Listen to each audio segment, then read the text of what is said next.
लोकशाहीचा बुलंद आवाज, रिपब्लिकन वार्ता, महाराष्ट्र। पूर्णा तालुक्यातील लिमला येथे विकसित भारत यात्रेचा रथ रोखला। मराठा समाजाच्या तरुणांनी रोखला रथ। मोदी गो बॅकच्या दिल्या घोषणा। परभणी जिल्ह्यातील पूर्णा तालुक्यातील लिमला येथे विकसित भारत यात्रेचा रथ मराठा तरुणांनी रोखला। मराठा समाजाचा आरक्षणाचा प्रश्न ज्वलंत होत चाललाय।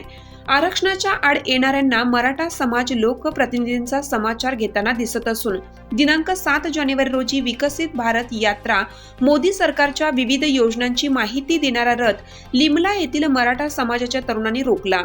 मोदी गो बॅकचा नारा देऊन मराठा समाजाने आधी आरक्षण मग कार्यक्रम अशा घोषणा दिल्या।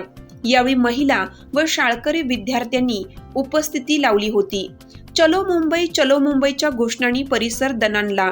यावेळी महसूल, आरोग्य, जिल्हा परिषद विभागाच्या कर्मचाऱ्यांना मराठा समाज तरुणांनी आक्रमक होत गावातून पिटाळून लावलं।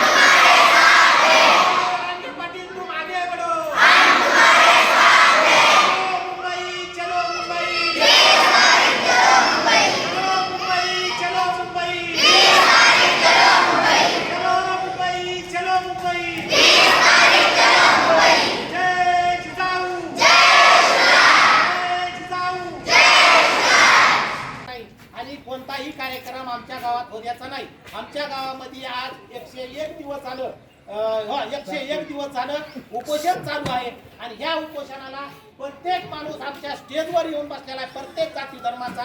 तिथं काही कोणाचा विरोध नाही, काही नाही। आणि म्हणून हे सर्वांना तुम्हाला हात जोडून, तुम्ही कर्मचारी आहे, तुम्हाला वाटत असेल आम्हाला सांगून काय उपयोग आहे, परंतु तुम्हाला सांगितल्याशिवाय वर झळ पोहोचणार नाही।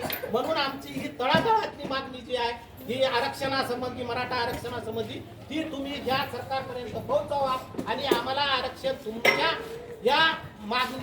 या मागणीद्वारे सरकारला सांगून, या सरकार मायबापाला सांगून आम्हाला आरक्षण द्यावा हीच विनंती आणि हा कार्यक्रम इथं रद्द करावा अशी सकल मराठा समाजाची आणि संपूर्ण गावाची आणि सर्व जाती धर्मांची विनंती आहे। जय जिजाऊ, जय शिवराय, एक मराठा, आरक्षण आमच्या हक्काचं, कोण म्हणता देत नाही,